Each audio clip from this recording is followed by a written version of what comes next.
The UN Security Council rejected on Saturday a Russian resolution calling for condemnation of military strikes launched by the United States, Britain, and France on Syria targets overnight Friday to Saturday in response to an alleged chemical weapons attack earlier this month. The Russian measure would have condemned the aggression against Syria and demanded that the three allies refrain from any further strike. Only 3 countries, Russia, China, and Bolivia, voted in favor of the resolution at the end of an emergency meeting of the 15-member council called by Russia on Saturday.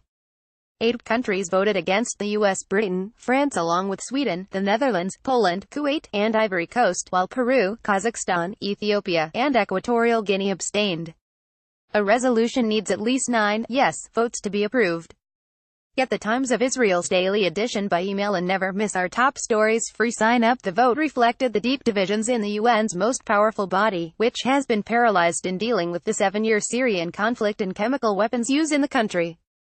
The US, Britain, and France say they launched airstrikes against Syrian chemical sites after obtaining proof that poisonous gas was used last weekend in Douma and in which at least 40 people, including children, were killed. Russia and Syria called the attack fabricated. On Saturday, the United States warned that it was locked and loaded, ready to launch more military strikes on Syria if President Bashar Assad's forces carry out a new chemical weapons attack. Britain argued that the strikes were both right and legal to alleviate humanitarian suffering from repeated use of toxic gas in attacks in Syria's 7-year war. Russian Ambassador Vasily Nebenzia accused the West of hooliganism and demanded that it immediately end its actions against Syria and refrain from them in the future. You are not only placing yourselves above international law, but you are trying to rewrite international law, Nebenzia said after the vote. Most serious threat airstrikes by the Allies on Saturday hit 3 targets that Western officials said were linked to chemical weapons development in the Damascus and Homs areas. Addressing the Council, U.S. Ambassador to the UN Nikki Haley said the United States was confident that the military strikes had crippled Syria's chemical weapons program. We are prepared to sustain this pressure if the Syrian regime is foolish enough to test our will, she said.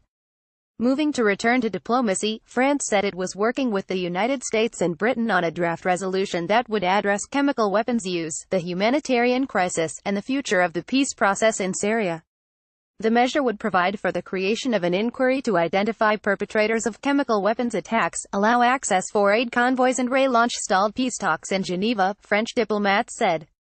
UN Secretary-General Antonio Guterres, who delayed a trip to Saudi Arabia to deal with the Syria crisis, said he had asked Special Envoy Staffan de Mistura to return to New York as soon as possible to chart a way forward. Addressing the Council, Guterres urged all countries to uphold international law and warned that Syria today represents the most serious threat to international peace and security.